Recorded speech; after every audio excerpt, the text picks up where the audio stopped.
Estimado Héctor Ibarra. Sí, Héctor. Chávez, ¿verdad? Sí. Me da mucho gusto saludarte en la Feria del Libro. Sí, igualmente. Sí, y quisiera, para que mi público escuchara, ¿qué nos puedes decir sobre este libro, En busca del reino de Dios en la tierra? La teología de la liberación durante la Revolución salvadoreña. Te comparto que sí fui a El Salvador a la beatificación de Monseñor Romero, y desde entonces estoy, no tanto antes sinceramente, pero estoy muy sensible al tema de lo que le sucede al pueblo salvadoreño, y sin embargo creo que tú has acompañado a ese pueblo durante muchísimo tiempo, ¿no? ¿Qué me puedes decir, ya sea de tu vida privada con respecto a este tema de El Salvador, o sobre tu libro? ¿Por dónde quisieras comenzar? Bueno, como si vamos a hablar un poco de la teología de la liberación, primero hay que decir que este es un fenómeno que se da más que nada en América Latina, con mucha relevancia, ¿verdad? Es un sector de la Iglesia Católica, Apostólica y Romana que podríamos decir que en los años 60 se reactiva a partir de las reformas que hace Juan XXIII en Vaticano II. Uh-huh. Y que luego se continúan o se retoman con Pablo VI. Podemos decir que hay un periodo de más o menos de 1962 a 1975, 76, que es un periodo progresista de la Iglesia Católica, desde arriba hacia abajo, porque las reformas se dan de arriba y son asumidas desde abajo, pero asumidas más que nada en América Latina.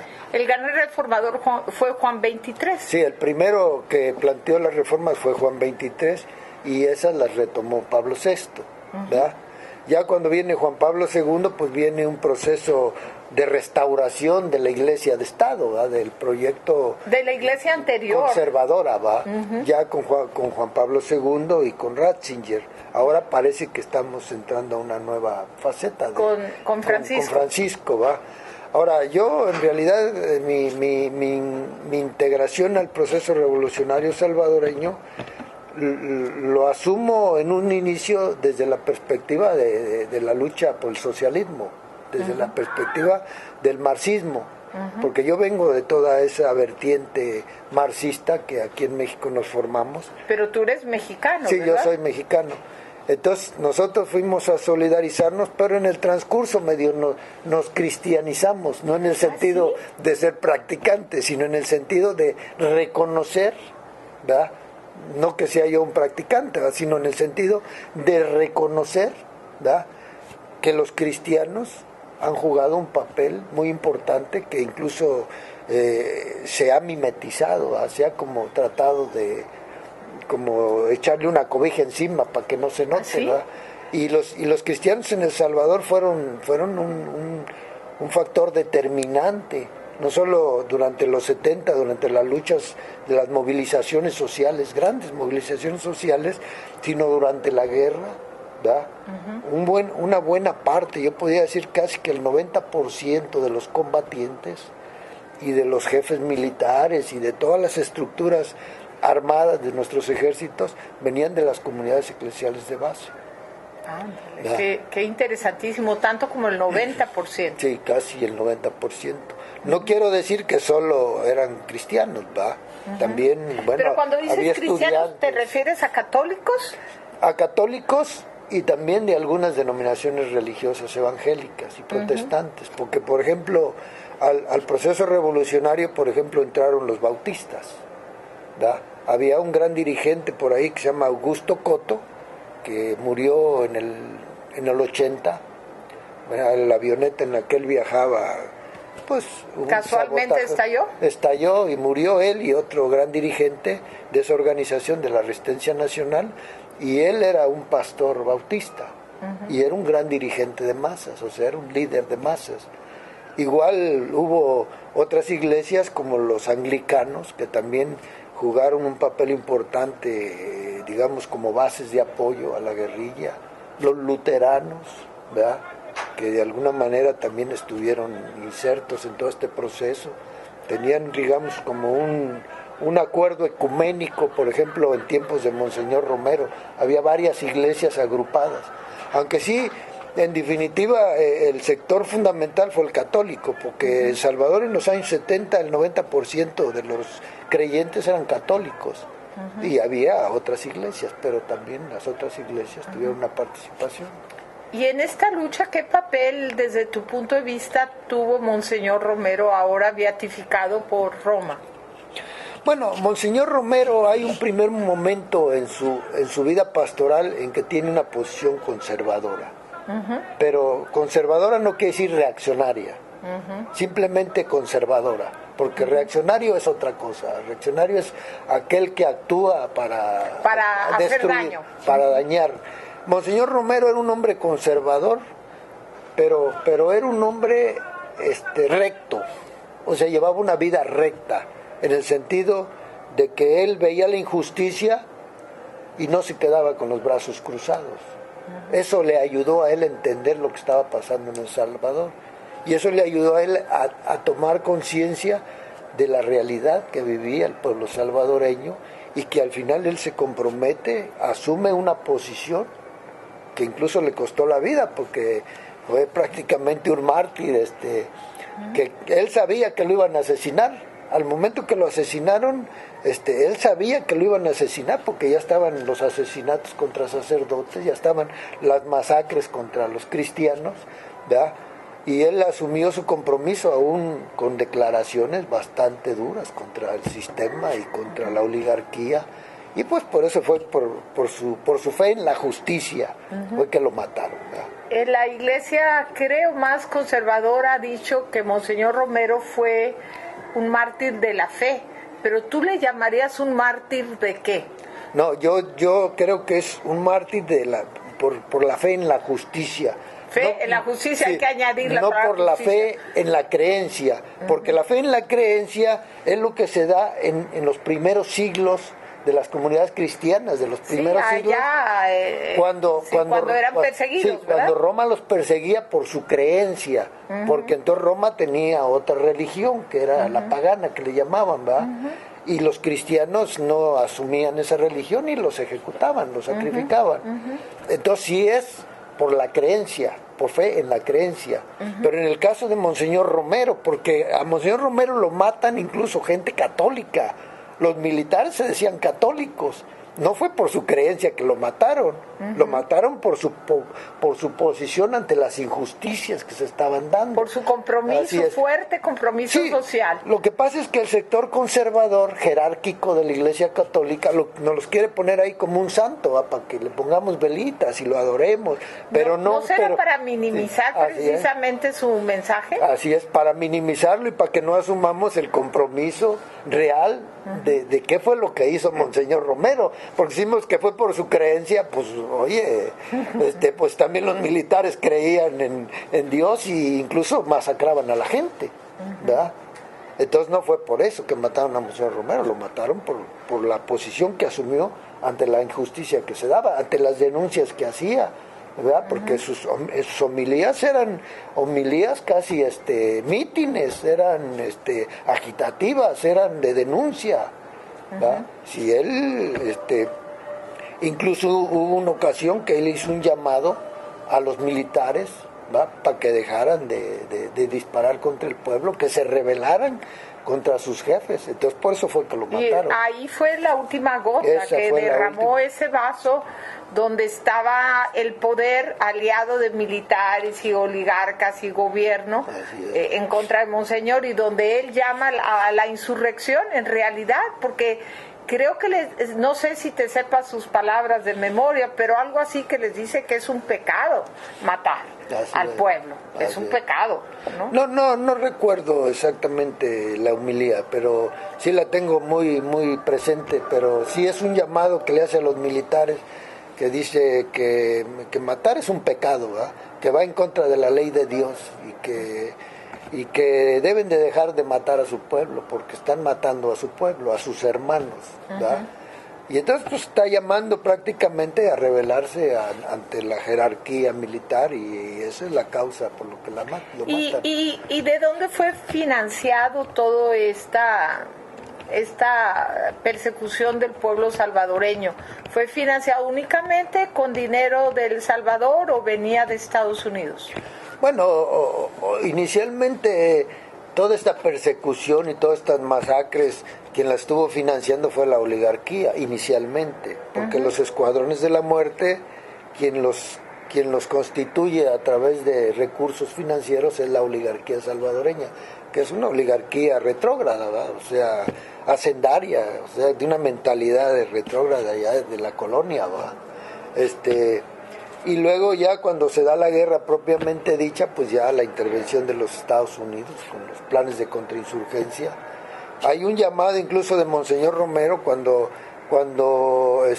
Jimmy Carter, antes de que subiera Reagan, otorga, creo que son $110 millones, y Monseñor Romero hace un llamado a Jimmy Carter a no seguir aportando económicamente a un gobierno que mata a su pueblo.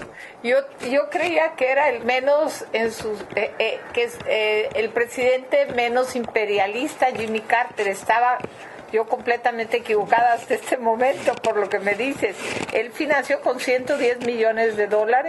Bueno, digamos que entre imperialistas siempre hay un mal menor, va, y Carter quizá es como la Pepsi-Cola y la Coca-Cola, va, ¿cuál hace menos daño? Pues no sé, ¿verdad? Quizá la Pepsi sea menos mala, que el otro dice que tiene una sustancia cancerígena, ¿no?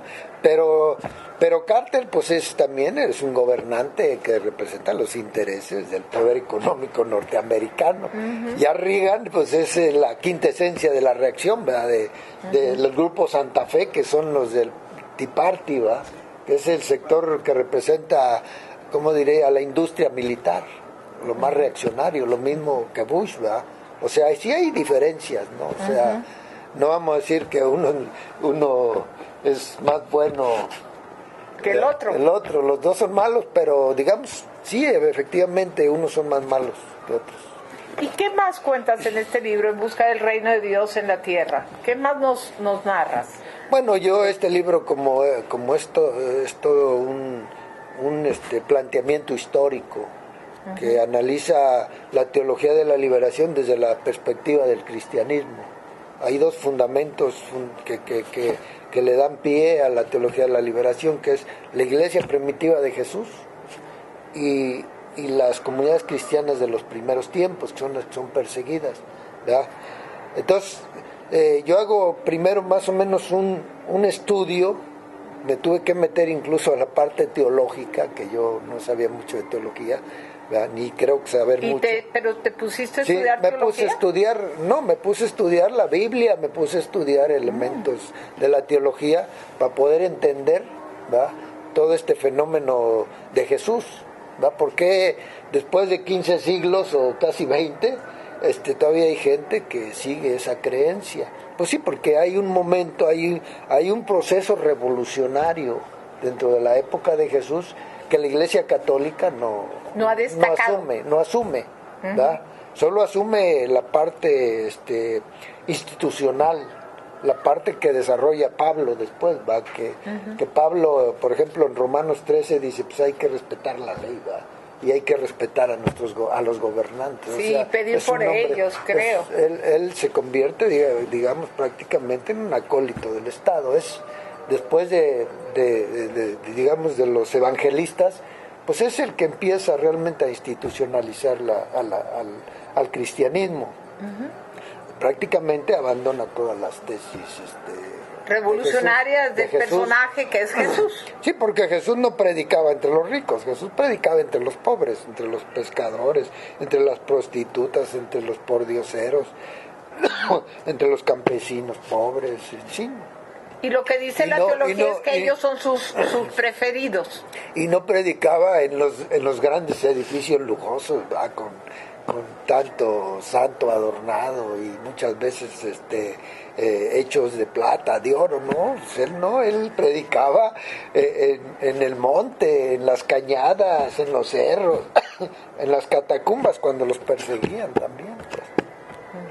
pues hay una diferencia. Ya cuando viene Constantino, pues ya Constantino les incluso no solo les regresa todo lo que les habían requisado otros emperadores, sino que además les construye grandes edificaciones. Pues quien inicia la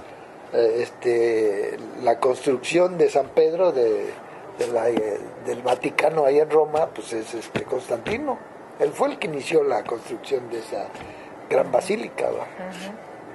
Entonces ya es diferente. La Iglesia Católica Apostólica y Romana es una religión oficial, una iglesia de Estado que sirve a los intereses del poder romano y sirve como un instrumento. El poder en general en todo el mundo hoy en día sería, ¿no? Esa parte conservadora. Así es. Esa es iglesia de Estado que aún prevalece, ¿va?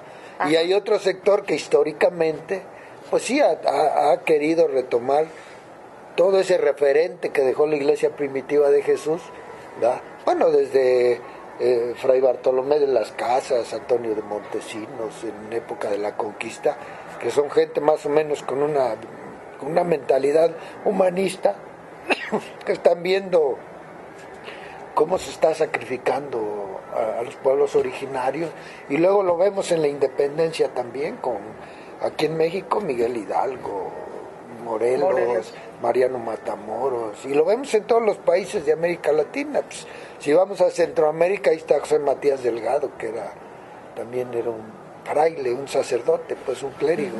Están los hermanos Aguilar, que eran también clérigos. Está José Simeón Cañas, o sea, en todos lados los religiosos. Aquí en México se habla más o menos de un promedio de más de 200 religiosos, o sea, sacerdotes algunos o frailes, comprometidos con la lucha de independencia. O sea, no solo Hidalgo, Morelos y Matamoros, había más, mucho más.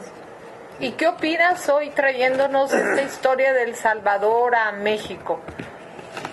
Pues lo que yo trato es de más o menos de establecer un parangón entre lo que fue durante este periodo. Por eso digo que fue un fenómeno latinoamericano, porque igual como se dio en El Salvador, se dio en México, en otras dimensiones. ¿Te refieres a 1968? Desde el 68 hasta el alzamiento zapatista. Porque, por ejemplo, en el 68 hay un grupo de cristianos comprometidos, que todavía no es la teología de la liberación, sino que es Acción Católica, de lo que te puede hablar Raúl Rubio, que luego se incorporan a la guerrilla, ¿verdad?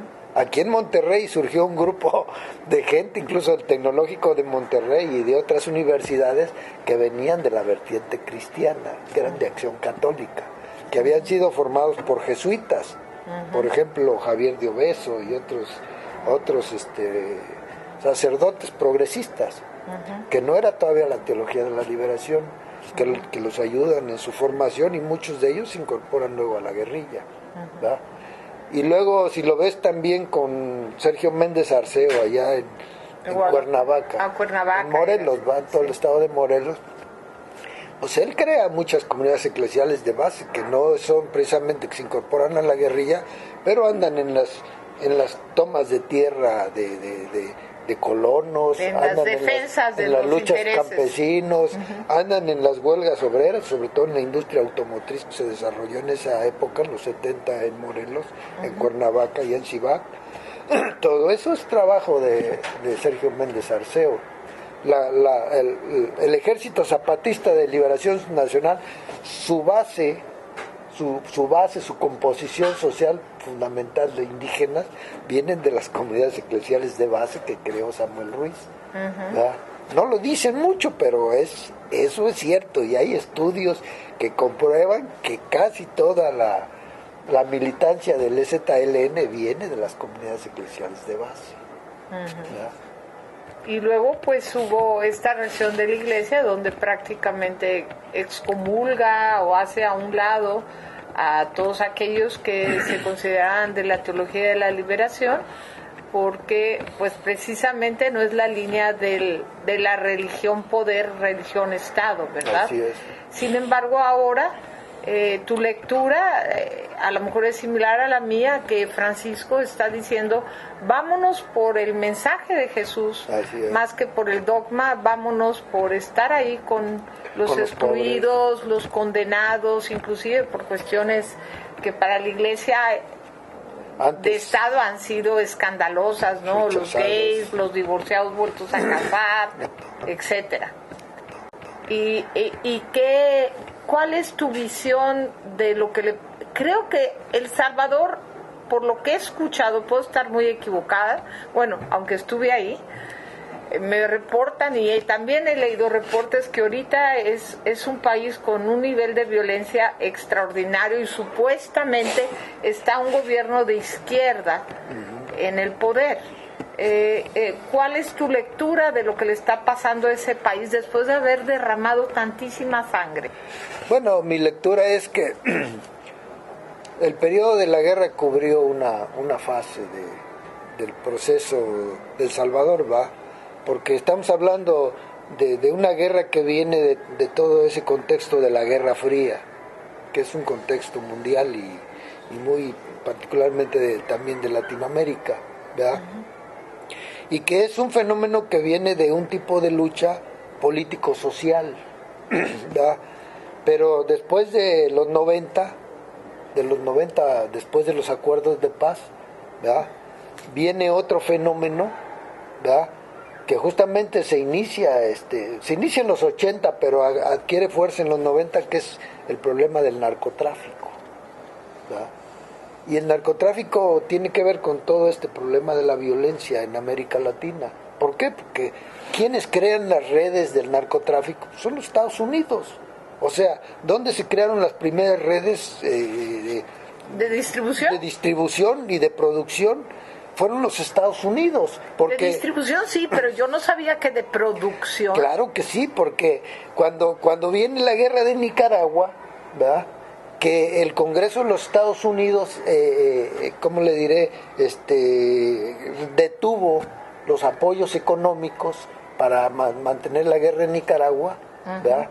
Ronald Reagan lo que hizo fue hacer una serie de trucos, ¿verdad?, para poder conseguir recursos, y uno de esos trucos fue el plan Irán-Contras, ¿verdad?, que era droga por armas.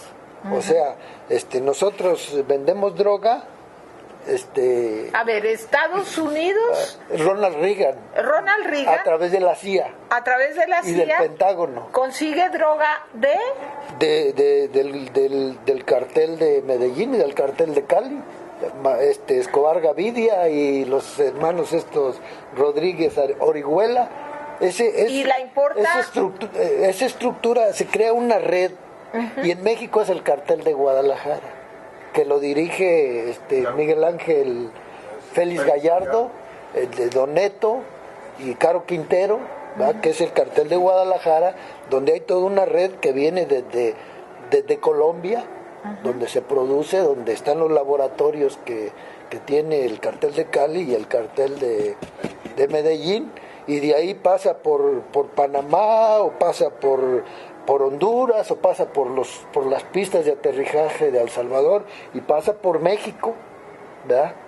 Y de México se distribuye y se lleva a Estados Unidos. Se vende, y con la venta de esa droga se compran las armas en Medio Oriente, ¿verdad? ¿Qué pasó en El Salvador en todo este periodo? ¿Por qué hay tanta violencia? Por el cártel, por los cárteles, ¿verdad? Sí. Sucede que después de los acuerdos de paz, el poder se mantiene dentro del sector de la oligarquía. El poder no se comparte, sino que lo mantiene la oligarquía. Porque el poder económico no se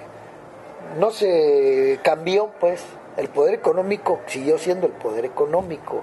Entonces, pasan 20 años de gobiernos de derecha, de gobiernos de la oligarquía, donde todos esos jóvenes que habían estado en Estados Unidos refugiados, o que se habían tenido que ir por la violencia, ¿verdad?, y que en Estados Unidos se constituyen en grupos de cholos, lo que llamaban los cholos, que crean banditas así para defenderse, por ejemplo, de los norteamericanos, o de las bandas de los negros, o de las bandas de los asiáticos.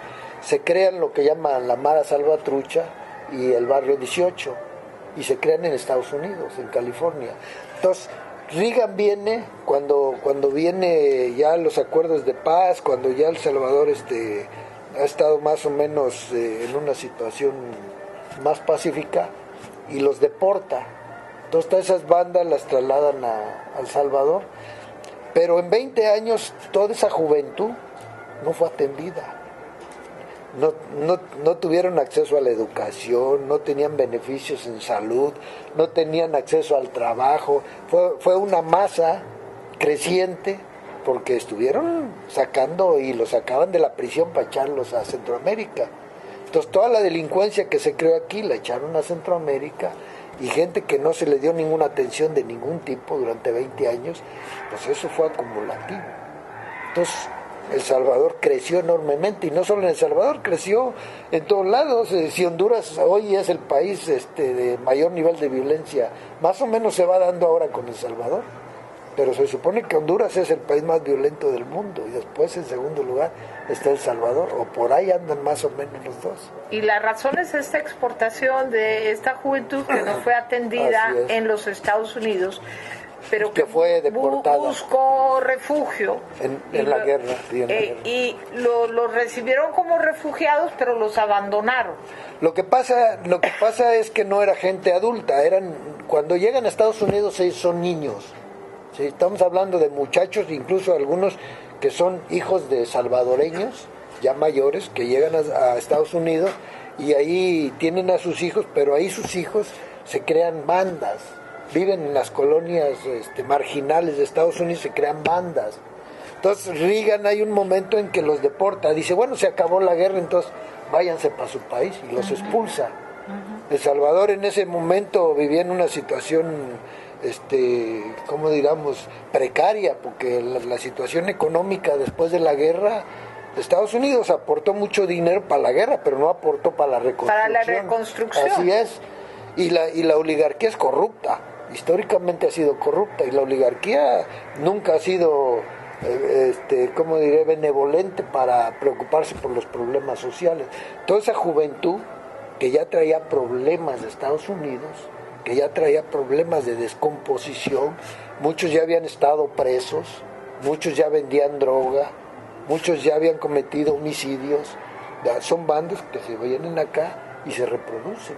¿Por qué? Pues porque hay caldo de cultivo, no hay trabajo, la juventud no tiene perspectivas, la gente pobre del campo, de la ciudad, los muchachos no tienen opciones de trabajo, no tienen educación, no tienen salud, o sea, no tienen beneficios de ningún tipo. Entonces, pues eso es como aquí en México, con los carteles, ¿va?, que antes eran unos poquitos carteles, ¿va? Primero el cartel de Guadalajara. Cuando se desarticula el cartel de Guadalajara, hay como 3 carteles más.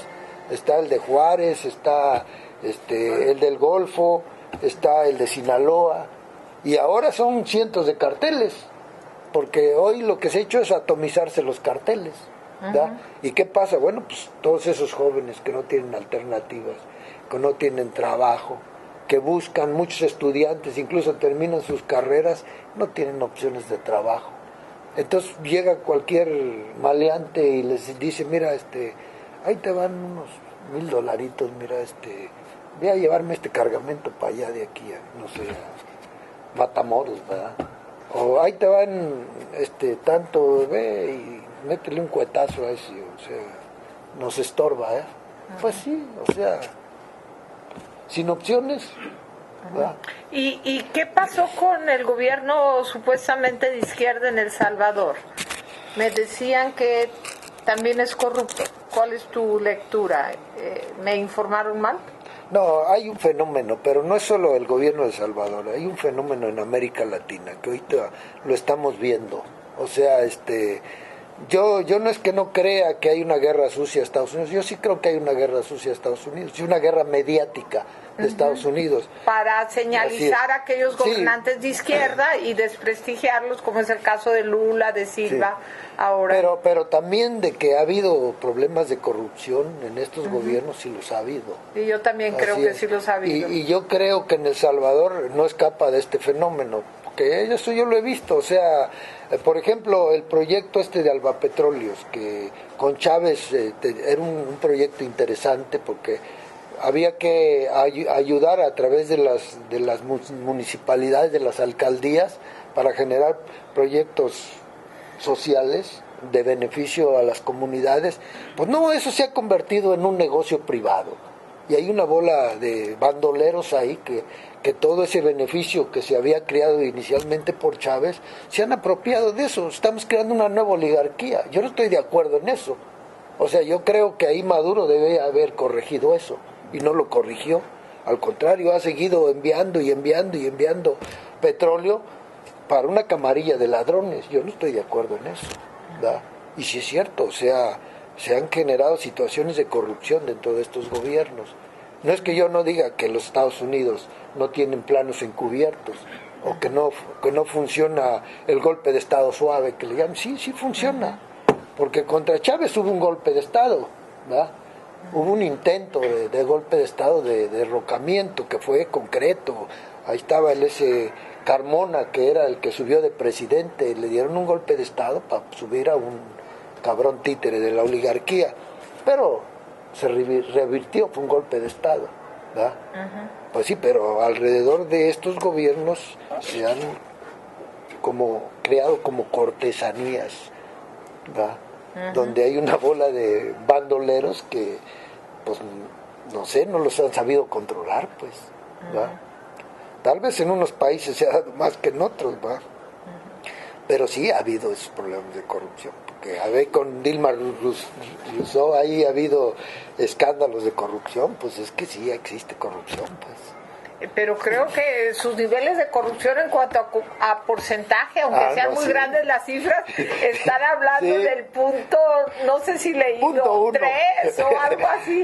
Acá estamos hablando de moches del 30, 40 y hasta 50%, ¿verdad? Sí, no, bueno, sí, yo lo que estoy diciendo es que no escapan estos gobiernos de problemas de corrupción. Yo no estoy diciendo que sean la quintesencia, ¿va? Y ni haya comparación cercana, por ejemplo, con la corrupción que hay en México, ni tantito cercana, ¿va? O por ejemplo, el gobierno de Evo Morales, pues ¿cómo vas a comparar, va? O sea, sí hay problemitas de corrupción por ahí, pero ni cerquita se compara con lo que hay aquí en México. Aquí es una estructura completamente corrupta, absolutamente corrupta, en la que incluso participa un sector que se decía de izquierda, que hoy es completamente de derecha, es una derecha con fachada de izquierda. No digo que toda, ¿va? Pero sí hay un importante sector de lo que fue la izquierda que está en esta jugada de corrupción, de neoliberalismo, todo eso. Ya que en este libro parece que estoy viendo ahora la imagen, está Jesús, y esto pareciera una escopeta o algo así, ¿verdad? Exactamente. En busca del reino de Dios en la tierra. ¿Cuál es finalmente tu tesis, Héctor? ¿Crees en la revolución armada? Voy a hablar de mi país, de México. ¿Crees que está condenada al fracaso? ¿Éticamente la justificas? ¿O crees que hay otras vías para hacer una transformación social si es que esa utopía todavía es posible en este mundo? Bueno, yo no puedo inventar formas de lucha, ¿va? Cada pueblo va definiendo sus formas de lucha. Lo que sí que los cristianos, por ejemplo, hay una falsa idea de un pacifismo cristiano, porque no es cierto. O sea, el concepto de la guerra justa que se manejaba desde el Antiguo Testamento, si usted ve el Antiguo Testamento, sí es un tratado de guerras, pues, desde Josué, es más, desde Moisés ya hacían ejecuciones, pues, ya no digamos con Josué, con David, con todos esos profetas, ¿va? O Mesías, ya habían, pues. Y luego la guerra justa, no justificaron las cruzadas con esa visión de la guerra justa, pues. Bueno, y grandes masacres que hicieron la institución jerárquica, pues, con esa visión de la guerra justa. Además, hay un momento en que, por ejemplo, Pablo VI, ¿ya? Pablo VI, en el segundo Selam de Medellín, dice que la guerra se justifica, o dice que la violencia se justifica cuando hay un un gobierno de prolongada tiranía, ¿verdad? que explota o que oprime al pueblo. El mismo Pablo VI lo dice, ahí está en los documentos del segundo Selam de Medellín, ¿verdad? Y se asume como parte de la guerra justa, ¿verdad? Igual se puede asumir de manera mala como de manera positiva.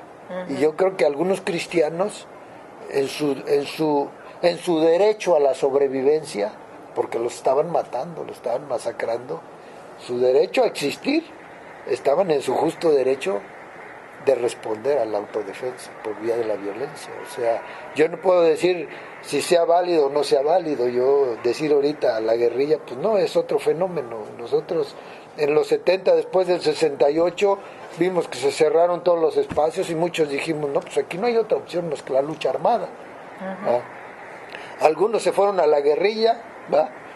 Otros nos fuimos al movimiento social, pero con la idea de la insurrección, pero teníamos la idea de la violencia revolucionaria como una forma de lucha. Me parece que... Sí, pues muchísimas gracias.